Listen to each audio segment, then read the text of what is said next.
একটি ইলেকট্রনের বেগ 600 metre per second হলে তার অবস্থানের সঠিকতার মাত্রা 0.005% হলে ইলেকট্রনের অবস্থানের নিশ্চয়তার পরিমাণ কত? কোশ্চেনটা কীরকম দিয়েছে, একটি ইলেকট্রন রয়েছে, সে ঘুরছে, ওর আমরা হাইজেনবার্গের অনিশ্চয়তা নীতি থেকে আমরা কি পেয়ে থাকি, আগেও বলা হয়েছে কি, যে একটা ইলেকট্রন যদি কোনো নিউক্লিয়াসের চারিদিকে আবর্তনশীল থাকে, তাহলে ওই ইলেকট্রনটা কোন জায়গাতে রয়েছে এক্স্যাক্টলি সেই জায়গাটা আমরা যদি এক্স ধরি, তাহলে সেই জায়গাটা আমরা হয় বলতে পারবো না। এক্স্যাক্টলি যদি সেম জায়গাটাকে বলা হয়, তাহলে ইলেকট্রনটার ভরবেগ আমরা কত আছে, ডেল পি এর ভ্যালু কত আমরা বলতে পারবো না। মানে সোজা কথায়, একটা ইলেকট্রন যখন একটা নিউক্লিয়াসের চারিদিকে ঘুরে একটা নির্দিষ্ট কক্ষপথে, তখন আমরা একসঙ্গে ওই ইলেকট্রনটার অবস্থান মানে এক্স আর ভরবেগ মানে এই পি এর ভ্যালু, এই দুটা কোনো দিন একসাথে আমরা বলতে পারবো না। দুটার মধ্যে যে কোনো একটি বলতে পারবো, হয় তার পজিশন বলতে পারবো, পজিশন কথাটার মানে হচ্ছে ডেল এক্স কত আছে সেটা হয় বলতে পারবো, নাহলে ভরবেগ বা পি বলতে পারবো। কিন্তু একসঙ্গে যদি বলতে চাই, তাহলে ডেল এক্স আর ডেল পির গুণ ফলে একটা এরর চলে আসে, সেই এররটার মান হচ্ছে H/4 পাই।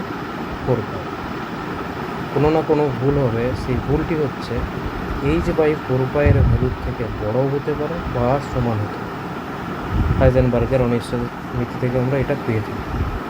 তাহলে আমরা কি বলবো এখানে, যে হাইজেনবার্গের অনিশ্চয়তা নীতি থেকে আমরা পাই del x into del p is greater than equal to H/4 pi হবে, যেখানে ডেল এক্সটা আমাদের অবস্থানের অনিশ্চয়তা কতটা, আর ডেল পি হবে ভরবেগের অনিশ্চয়তা কতটা হবে। এরপরে আসা যাক নেক্সট টপিকে, কী কী দেওয়া আছে কোশ্চেনে দেওয়া আছে ভি এর মান, মানে ইলেকট্রনটা যে স্পিডে ঘুরছে সেটার ভ্যালু হচ্ছে 600 মিটার পার সেকেন্ড, আর অ্যাকিউরেসির পয়েন্ট হচ্ছে 0.005%। এরপর ওর অনিশ্চয়তা কতটা আছে বা নিশ্চয়তা কত আছে ইলেকট্রনের বেগের ক্ষেত্রে, তাহলে সেটা আমরা বার করবো কী করে। বেগ ভি মানে 600 গণিত অ্যাকিউরেসি 0.05% গুণ করতে হবে প্রশ্ন, গুণ করলে আমাদের কত আসবে 0.03 মিটার পার সেকেন্ড। এরপরে আমরা কি করব, প্রত্যেকের ক্ষেত্রে ভ্যালু বসাবো। এখানে একটা বলার কথা যে ডেল পি সমান আমরা এম ইন্টু ডেল ভি লিখতে পারি। সবাই ডেরিভেশন করলে একটা জিনিস দেখতে হবে পরে, যে কোনো জিনিসের যদি দুটা গুণফলে থাকে, মানে এক্স ইন্টু ওয়াই যদি করা থাকে, তার যদি আমরা ডেরিভেশন করতে চাই d with respect to t derivation যদি করতে চাই, তখন সেটা কত দাঁড়ায়, x into dy by dt plus y into dx by dt. তো এমনি করে আমরা যদি করতে যাই, তাহলে দেখা যাবে যে পি সমান এম ইন্টু ভি যদি হয়, তার ডেরিভেশন ডেল পি সমান m into del v plus v into del m হবে। এই ডেল এম এর ভ্যালু 0 হয়, যে কোনো ধ্রুবক রাশির ডেরিভেশনের ফলে আমাদের মান 0 আসে, তাহলে ডেল পি সমান আলটিমেটলি যেটা দাঁড়ায় M into del V.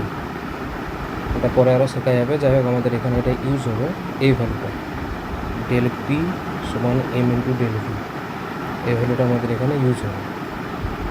Next টপিকে আমরা যেটা বলি, তাহলে এখানে ভ্যালুসগুলো পুট করতে শুরু করি।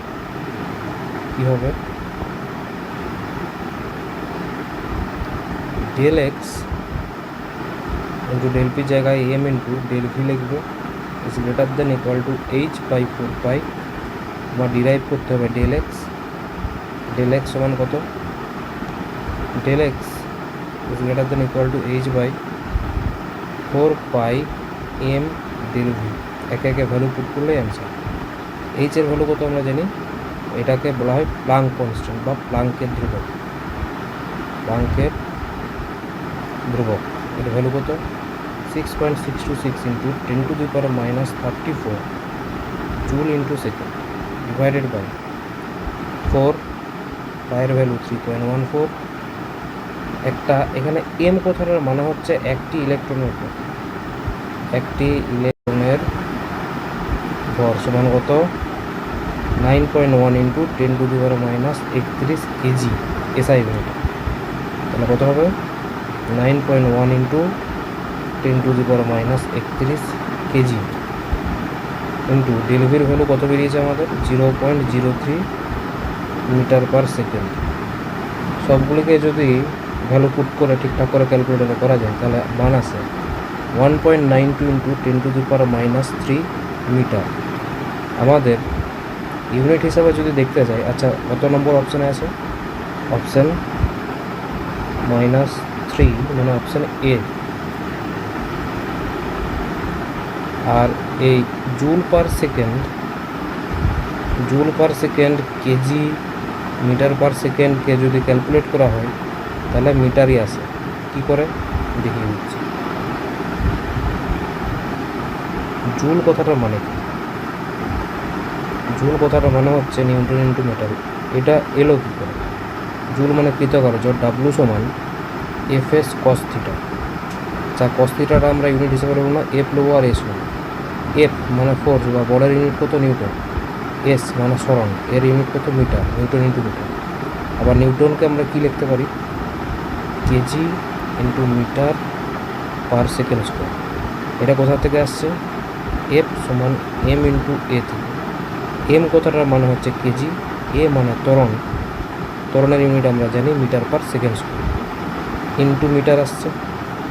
তাহলে এই kg into metre per second square into মিটারকে যদি গুণ করা হয় তাহলে kg into metre square per second square জুলকে লিখতে পারি। এবার এই ভ্যালুটা পুরোটাতে আমরা বস করিয়ে দেখব। এখানে কোশ্চেনে কী আছে, কোশ্চেন হিসাবে উপরে রয়েছে joule into second divided by KG into metre per second into metre, মানে না ইন্টু মিটার নয়, পার সেকেন্ড, এটাই দেওয়া আছে।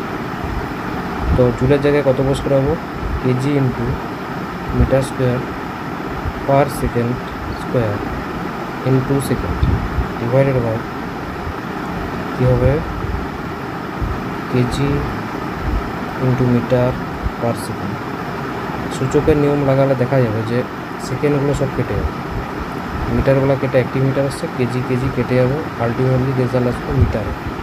তাহলে আমাদের উত্তর এটি। ওভারভিউ করে না।